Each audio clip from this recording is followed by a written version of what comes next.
It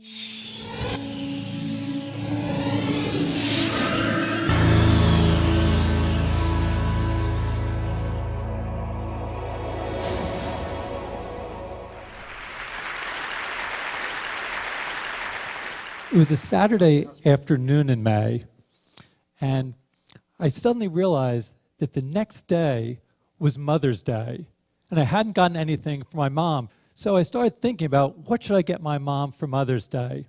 I thought, well, why don't I make her an interactive Mother's Day card using the Scratch software that I'd been developing with my research group at the MIT Media Lab.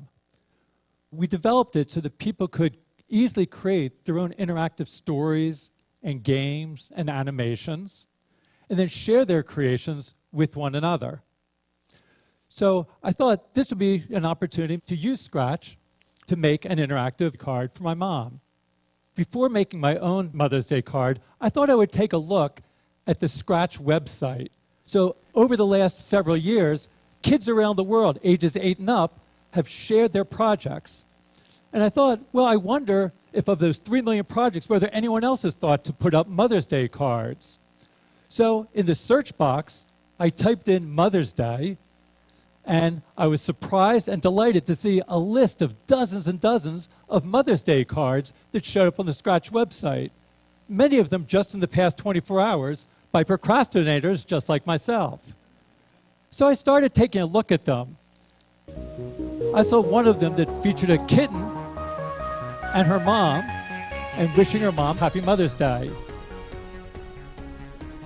And the creator very considerately offered a replay for her mom. Another one was an interactive project where when you move the mouse over the letters of Happy Mom Day, it reveals a special Happy Mother's Day slogan. In this one, the creator told a narrative about how she had Googled to find out when Mother's Day was happening. And then once she found out when Mother's Day was happening, she delivered a special Mother's Day greeting of how much she loved her mom. So I really enjoyed looking at these projects and interacting with these projects. In fact, I liked it so much that instead of making my own project, I sent my mom links to about a dozen of these projects. And actually, she reacted exactly the way that I hoped that she would. She wrote back to me and she said, "I'm so proud to have a son that created the software that allowed these kids to make Mother's Day cards for their mothers." So my mom was happy, and that made me happy. But actually, I was even happier for another reason.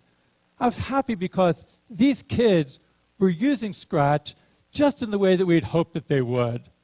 That as they created their interactive Mother's Day cards, you could see that they were really becoming fluent with new technologies. What do I mean by fluent? I mean that they were able to start expressing themselves and to start expressing their ideas. When you become fluent with language, it means that you can write an entry in your journal or tell a joke to someone or write a letter to a friend. And it's similar with new technologies. By creating these interactive Mother's Day cards, these kids were showing that they were really fluent with new technologies. Now, maybe you won't be so surprised by this because, a lot of times people feel that young people today can do all sorts of things with technology. All of us have heard young people referred to as digital natives. But actually, I'm sort of skeptical about this term. I'm not so sure we should be thinking of young people as digital natives. When you really look at it, how is it that young people spend most of their time using new technologies? You often see them in situations like this or like this. And there's no doubt that young people are very comfortable and familiar browsing and chatting and texting and gaming. But that doesn't really make you fluent. So young people today have lots of experience and lots of familiarity with interacting with new technologies, but a lot less so of creating with new technologies and expressing themselves with new technologies. It's almost as if they can read but not write with new technologies. And I'm really interested in seeing how can we help young people become fluent so they can write with new technologies. And that really means that they need to be able to write their own computer programs or code. So increasingly, people are starting to recognize the importance of learning to code. In recent years, there have been hundreds of new organizations and websites that are helping young people learn to code. You look online, you'll see places like Code Academy and events like Coder Dojo and sites like Girls Who Code or Black Girls Code. It seems that everybody is getting into the act.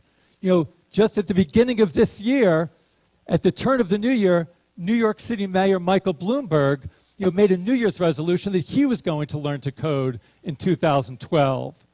A few months later, the country of Estonia decided that all of its first graders should learn to code.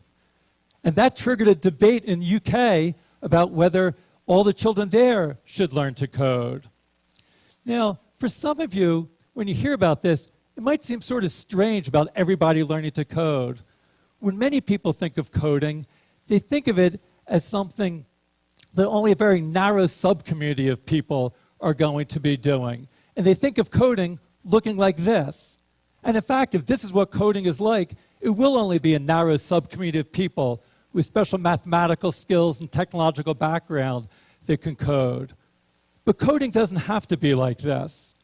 Let me show you about what it's like to code in Scratch. So in Scratch, to code, you just snap blocks together. In this case, you take a move block, snap it into a stack, and those stacks of blocks control the behaviors of the different characters in your game or your story. In this case, controlling the big fish. After you've created your program, you can click on Share and then share your project with other people so that they can use the project and start working on the project as well. So, of course, making a fish game isn't the only thing you can do with Scratch. Of the millions of projects on the Scratch website, there's everything from animated stories to school science projects to anime soap operas to virtual construction kits to recreations of classic video games to political opinion polls to trigonometry tutorials to interactive artwork and, yes, interactive Mother's Day cards. So I think there's sort of so many different ways that people can express themselves using this, to be able to take their ideas and share their ideas with the world. And it doesn't just stay on the screen. You can also code to interact with the physical world around you. Here's an example from Hong Kong, where some kids made a game and then built their own physical interface device and had a light sensor. So the light sensor detects the hole in the board, so as they move the physical saw, the light sensor detects the hole and controls the virtual saw on the screen and saws down the tree. We're going to continue to look at new ways of bringing together the physical world and the virtual world and connecting to the world around us. This is an example from a new version of Scratch that we'll be releasing in the next few months. And we're looking again to sort of be able to push you in new directions. Here's an example that uses the webcam. And as I move my hand, I can pop the balloons, or I can move the bug. So it's a little bit like Microsoft Connect, where you interact with gestures in the world, but instead of just playing someone else's game, you get to create the games. And if you see someone else's game, you can just say, see inside, and you can look at the stacks of blocks that control it. So there's a new block that says how much video motion there is. And then if there's so much video motion, it will then tell the balloon to pop. The same way that this uses the camera to get information into Scratch, you can also use the microphone. Here's an example of a project using the microphone. So I'm going to let all of you control this game using your voices.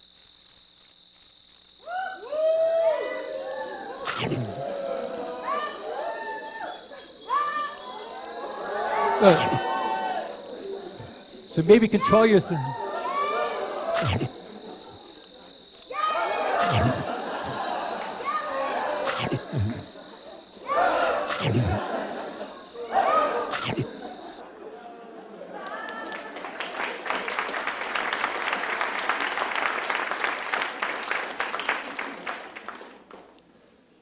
As kids are creating projects like this, they're learning to code, but even more importantly, they're coding to learn.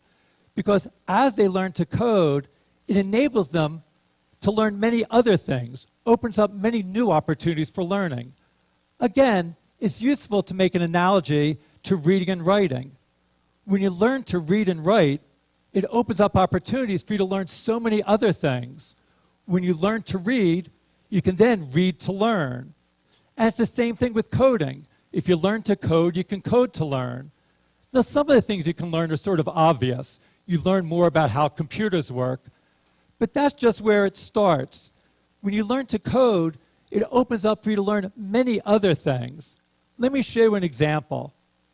Here's another project, and I saw this when I was visiting one of the computer clubhouses. These are after-school learning centers that we help start that help young people from low-income communities learn to express themselves creatively with new technologies.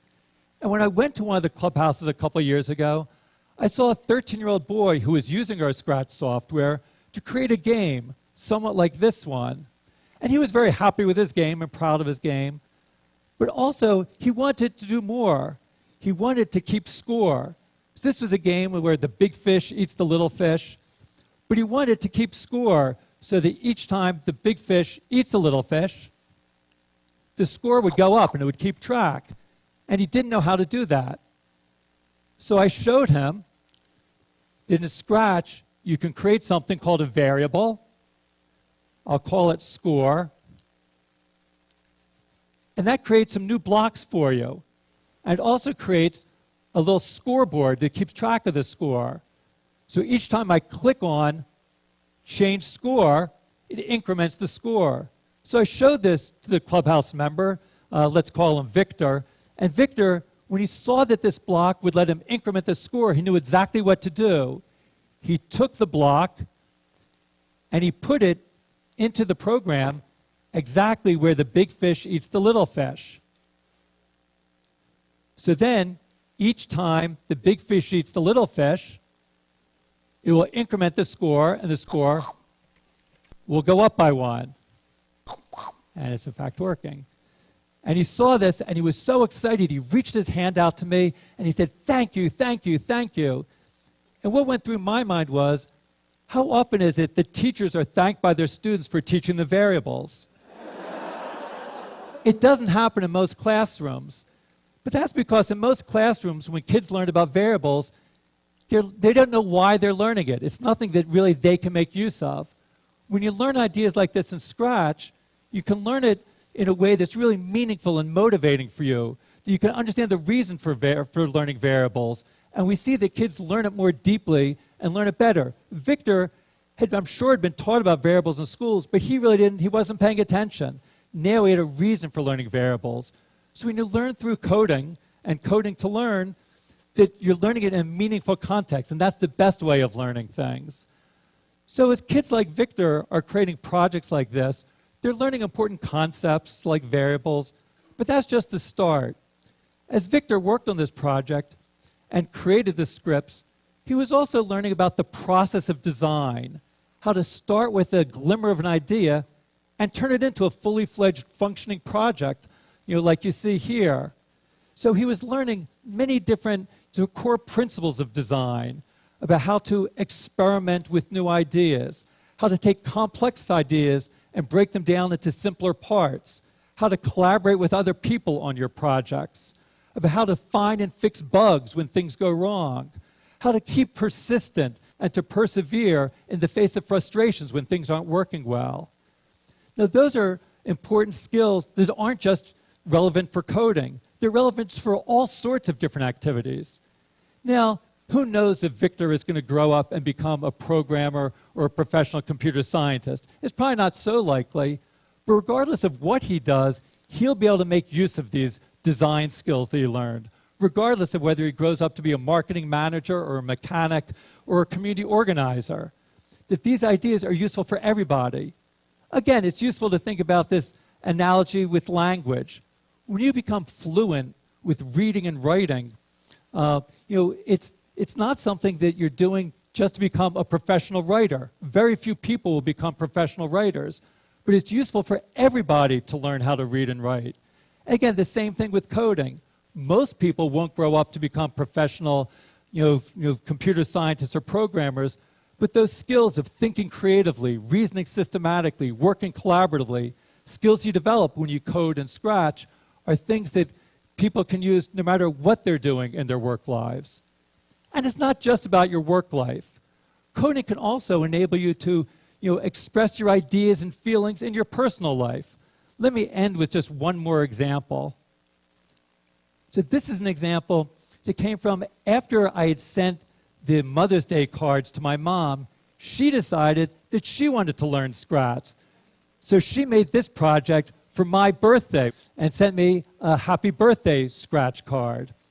Now, this project is not going to win any prizes for design, and you can rest assured that my 83-year-old mom is not training to become a professional programmer or computer scientist.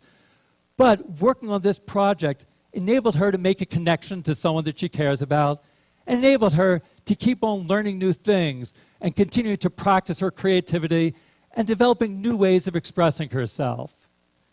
So, as we take a look and we see that Michael Bloomberg is learning to code, all of the children of Estonia learn to code, even my mom has learned to code, don't you think it's about time that you might be thinking about learning to code? If you're interested in giving it a try, I'd encourage you to go to the Scratch website at scratch.mit.edu and give a try at coding. Thanks very much.